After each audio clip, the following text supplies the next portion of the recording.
This year, Old South Church in Boston is celebrating our 350th anniversary.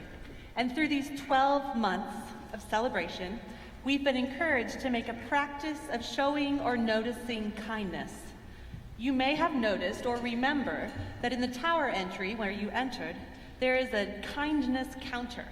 It is a vestibule with rose petals where if you notice an act of kindness or you do an act of kindness, we're asking you to take one of those little red rose petals and to put it into the counter, and we're collecting all of the rose petals all year long so that we can track all of the kindnesses that we're collecting throughout the year. I think that part of the intention of this practice of focusing on kindness is to seek out and encourage transformation from a self-centered place into a community-centered place. That perhaps through the practice and intention of seeing opportunities for kindness, that as a church we might grow towards being more connected and sensitive of others. So on that theme, I asked the children of our church to teach us a little bit about what they know about kindness. You'll see they know quite a lot. I asked them to share their own stories of doing or receiving kindness, and to reflect a little bit about what they learned and what we might learn from a practice of kindness. We have two students who will be speaking to us this morning.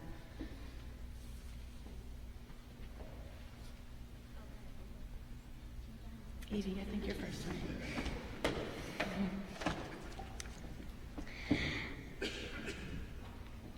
Hi, I'm Evie Proikis. I am a sixth grader in the middle school, in Melrose Middle School. I have been coming to Old South Church for my entire life, and I am here to tell you about what happened to one of my friends and how I helped her.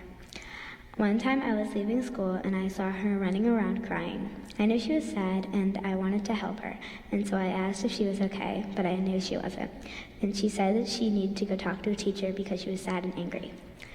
So I took her back to her classroom and that she had run away from during school.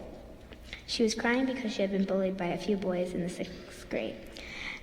One of the boys in our grade, he bullies a lot of people a lot. He had stolen something of hers and was keeping it away from her. I told her everything was going to be okay and that she should calm down. So she felt less alone and better about herself. We talked and talked until she was laughing, and she said that she was fine. The situation made me feel bad, and I was sad because she is a good friend and did not deserve it. I also did not know why people would want to bully her for that. The friend of mine is kind of an outsider of the school, and that's why she was bullied. I feel that it is impolite and not nice. Helping makes me feel good about myself, and it makes other people feel better too.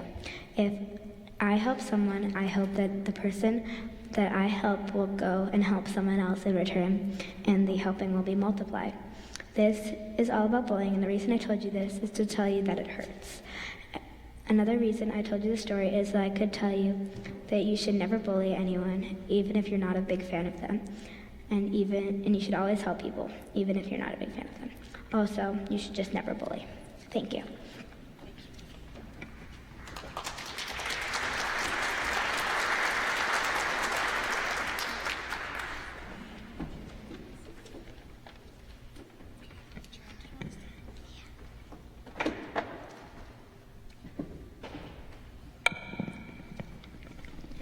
I want to share with you an act of kindness that I did at school.